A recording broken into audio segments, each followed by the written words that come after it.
여러분들한테 이제 아주 재미난 문제를 하나 낼게요. 책을 먼저 보신 분들은 알겠지만, 자, 처음 보는 분들을 때문에 내겠습니다. 우리가 영양소의 중요도 순서 그러면, 여러분들 뭐 모르시는 분이 없을 거예요. 약사뿐만 아니라 일반인들도 다, 약사는 당연히 알아야 되고, 일반인들도 당연히 아는 거죠. 자, 3대 영양소 그러면 단탄지죠. 단백질, 탄수화물, 지방.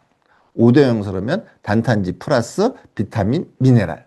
7대 영양소 그러면 물하고 섬유소예요. 자, 제가 어떻게 아까 그랬어요? 합리성과 효율성으로 판단한다 그랬잖아요. 근데 여기에 어떠한 합리성도 없어요.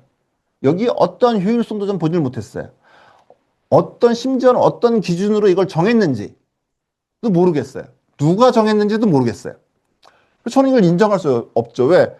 합리성도 없지, 효율성도 없지. 그 다음에 어떤 기준으로 정했는지 답도 안 나오지. 그래서 제가 그 기준은 고민하다 기준을 정했어. 어떤 기준을 정했냐면 해당 영양소가 끊겼을 때 생명에 가장 영향을 미치는 크기가 큰 놈들이죠. 생명이나 건강에. 그리고 그다음에 체내에서 농도를 조절하는 기능이 있으면 가산점을 줬어요. 왜? 체내에서 농도를 조절한다는 건 어떻게 돼요?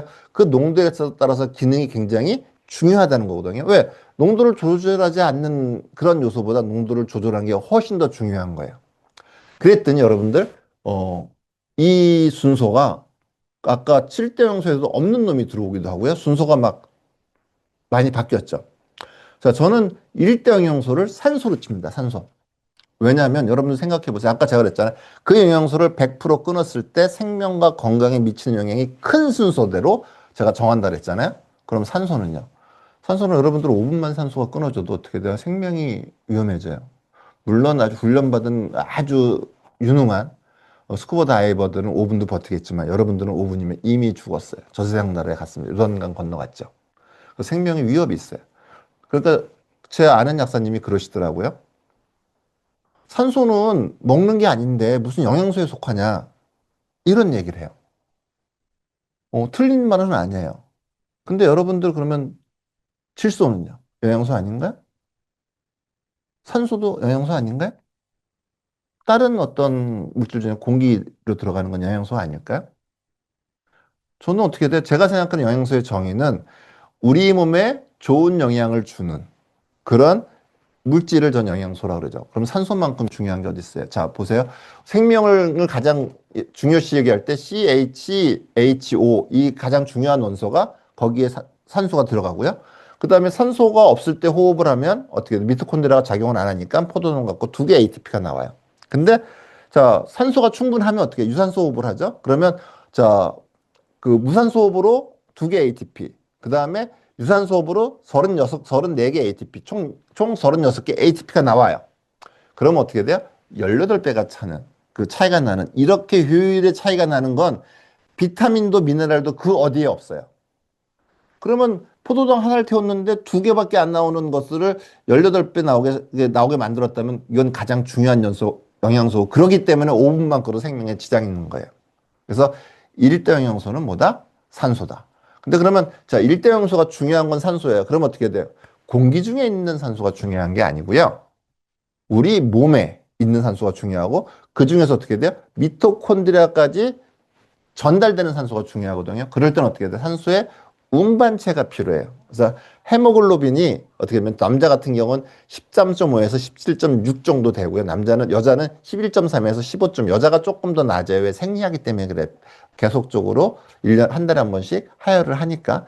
그러니까 여자가 조금 낮아요. 그러면 여러분들이 제가 추천하는 건 낮은 선에 있는 것이 아니고 높은 선에 있는 것이 아니고 딱 중간쯤 있는 남자 같은 경우는 15.0에서 16.0 정도가 좋고요. 여자 같은 경우는 13.0에서 13.5예요. 자, 이걸 왜 내가 따로 강조를 하냐면 여러분들이 혈액 검사를 했을 때 어떤 것들 뭐 간 수치가 높다면 되게 걱정 많이 하죠. 요선 수치가 높다면 걱정 많이 하는데 그거보다 제일 먼저 따져야 될 게 헤모글로빈 수치가 정상이느냐. 그것도 제가 추천하는 수치에 먼저 가느냐가 더 중요해요. 그래서 그렇게 만드는 게 여러분들이 건강을 지키는 최우선 과제예요. 자, 그 다음에 2대 3대 영양소는 여러분들 그런 말을 하죠. 여러분들이 곡기를 끊으면 우리가 한 달을 버틸 수 있다 그래요. 근데 물하고 소금을 끊잖아요. 그러면 일주일에서 열흘 못 버틴다 그래요. 자, 그러니까 어떻게 돼? 물과 소금이 더 중요하지. 이때 소금은 어떻게 돼? 나트륨이에요. 자, 그러면 여러분들 어떻게 돼요? 물하고 소금이 2대 3대. 이것들은 우리 몸의 삼투압을 조정하는 굉장히 중요한 요소들이죠. 물은 어떻게 돼요? 체중의 50%에서 70%를 차지해요. 그러면 어떻게 돼요? 아까 그 중요한 영양소 중에 우리 몸의 비중이 많은 것들을 따지면 물이 1번이어야 돼요.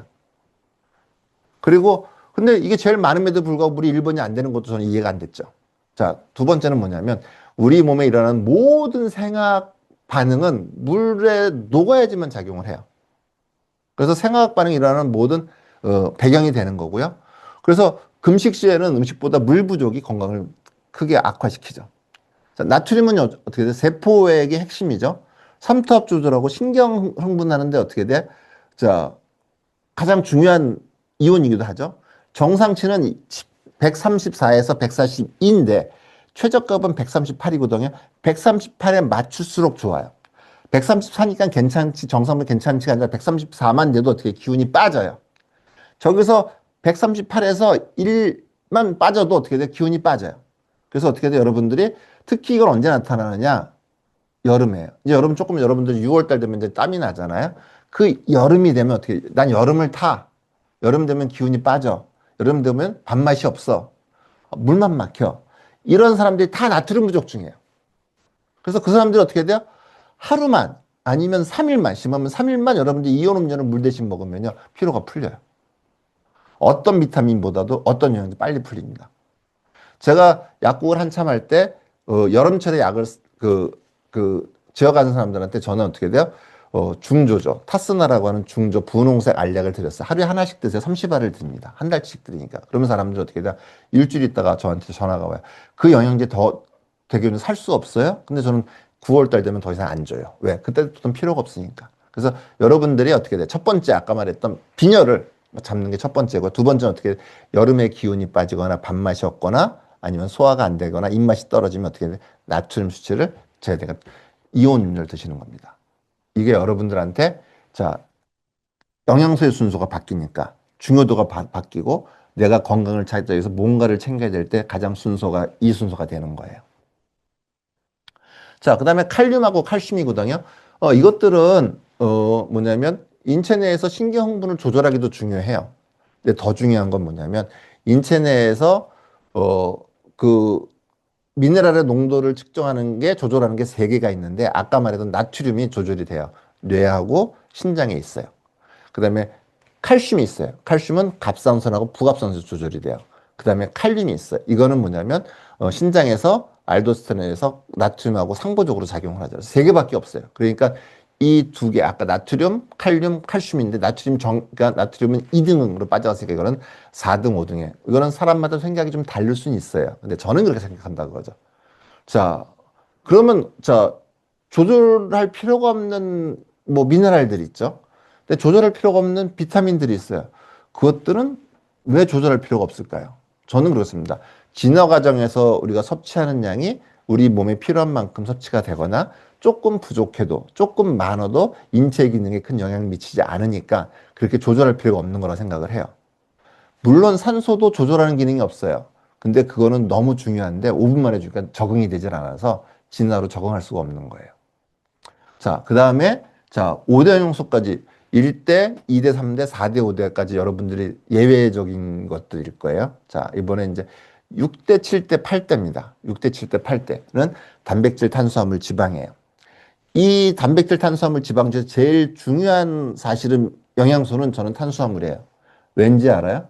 다른 것들은 그 농도를 조절하는 게 없는데 탄수화물은 어떻게 돼요? 인슐린, 글루카곤, 소마토스타틴으로 혈중 농도를 조절해요. 아까 조절하는 게 중요하다 그랬잖아요. 그래서 탄수화물이 사실은 제일 중요해요. 근데 탄수화물은 이게 너무 중요하다 보니까 어떻게 돼요? 저장이 돼 있어서 이것을 끊었을 때 별로 생명에 지장이 있지 않아요. 지방도 저장되는데 단백질은 저장되지 않아요. 그러니까 단백질이 부족할 때는 근육이나 피부에서 막 갖다 써야 되니까 어떻게 돼요? 단백질이 더 중요한 것으로 생각해요. 그리고 단백질, 탄수화물, 지방 순이죠. 자, 10대 영양소는 비타민, 미네랄이죠. 자, 5대 영양소가 10대로 제일 밀렸네요. 그렇죠? 자, 아까 그랬는데 어떻게 돼요? 이거는 비타민 여는 조절 기능 들어보지 않았죠. 미네랄 중에 칼슘, 칼륨, 나트륨. 이거 외에는 조혈기준이 없다 그랬죠. 이거는 자연 섭취로도 웬만하면 특별하게 편식하거나 소식하지 않으면 충분하다 그거죠. 그래서 이게 없고요. 그럼 여러분들 어떻게 생각할까요? 자, 미네랄은 제일 중요한 것들은 나왔죠. 안 중요한 것들은 잘 모르겠고요. 자, 비타민들 중에서 어떻게 돼요? 여러분들이 비타민들 중에서 어떤 게 더 중요하고 어떤 게 더 덜 중요할까요? 사실은 어떻게 해요? 비타민은 정하기가 되게 어려워요. 왜냐하면 식습관에 따라 많은 차이를 나타내요. 예를 들어서 옛날에 배를 오래 타는 그 선원인 경우에는 비타민C 부족증이 되게 많았죠. 근데 우리나라에서는 어떻게 돼요? 지금 여러분들 뭐 그 형광등 불빛에서 탄다고 어떻게 돼요? 하루 종일 선크림을 발라요. 햇볕에 나가지 않아요. 그러니까 대한민국 사람들은 어떻게 돼요? 제일 많은 게 비타민 D 부족증이에요. 그래서 예전에 어떤 자료를 보니까 선크림의 판매량과 그다음에 골다공증의 그 증가 속도가 똑같아요. 즉 뭐냐면 우리가 아니면 자외선을 쬐지 않으면 비타민 D의 형성이 적게 되니까 어떻게 비타민 D 부족증이 있는 거예요. 그래서 우리나라에서는 바이타민 D가 제일 중요하죠. 비타민 D. 왜? 부족증이 많으니까. 그래서 요거는 그렇게 따지면 그래서 저는 비타민이나 미네랄은 부족증이 많은 것들을 원칙으로 합니다.